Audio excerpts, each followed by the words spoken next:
you worried at all about this virus boat that's floating around out there in the Atlantic? No, I was promised something big for COVID. I want that to be the test run, and this to be the real one that takes out all the stupid people that leave their houses this time around. Worried at all, Andy, about that ship with the hantavirus or whatever they call it?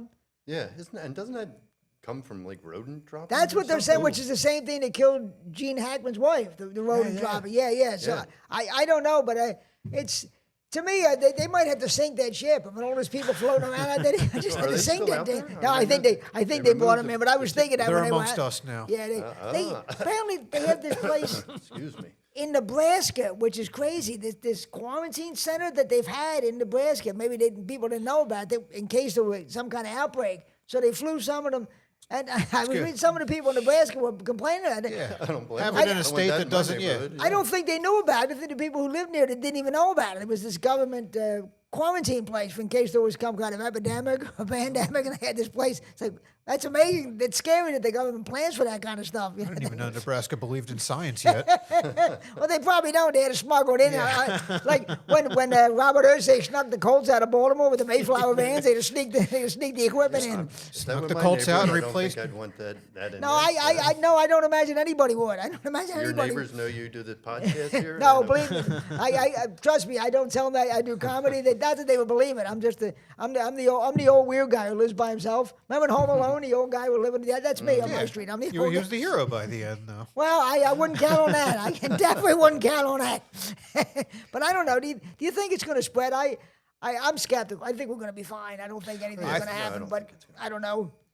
I think we're pretty much too skeptical at this point. Yeah, well, exactly. If they come back with these rules, I'm not following them. I'm not going to. I barely did it last time. I'll be honest with you. I was sneaking around. I didn't stay in the house. I didn't stay 6 feet. I didn't do any. I did wear a mask because you had to, but I didn't do any of that stuff. I liked having a nose covering. Yeah, I did. I look best when I get a mask on. I was hoping for like a whole gorilla head I was going to put on. I was going to wear.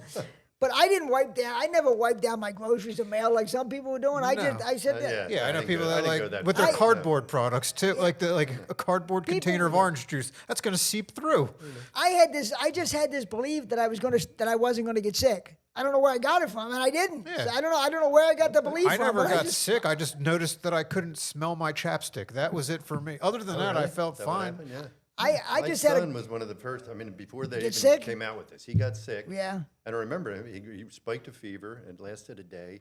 And I remember saying that, like, he lost his sense of taste. And we're like, why is this bizarre? And then, like, a week later, they came out with, we got him. Was he in high schoschool at the time? Yeah. Yeah, well, see, them kids all packed together. You could see that. So your kid was patient zero. You could see that. But I don't know where I got that confidence from, but I just said, well, and I was working, I was doing food delivery at the time, and I didn't miss a day's work, and I just went about my didn't have life. to talk to anyone. Yeah, it perfected food delivery. I love I love that we was still do no contact. With who I stayed 6 feet away. Actually, the business definitely picked up during that pandemic. It definitely did. Yeah. There's no, and I was working with tips, and I was getting, people were giving you bigger tips because they felt kind of guilty. So that was pretty good in some ways. But I'm not worried about it. I don't think if they try to have lockdown, even like for a short time, I don't think people are going to follow it this time. I just don't think people will follow it. Yeah. I will, but I've already started.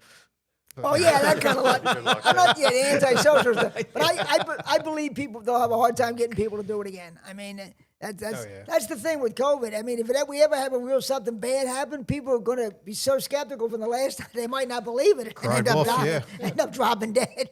I don't care if she has measles. I'm gonna make out with her. Maybe not a good idea. Oh shit! With my luck, if I had a girl, I wouldn't care what she had. I wouldn't care if she had the bubonic plague. If she'd invite me over, I'd be over there. The other rat disease. That in your dating profile. Yeah, I don't care what the contagious disease you have. You need a slump buster. I'm the guy. It's America's stupidest podcast. Think NPR for dummies. This is the McGonigal Podcast.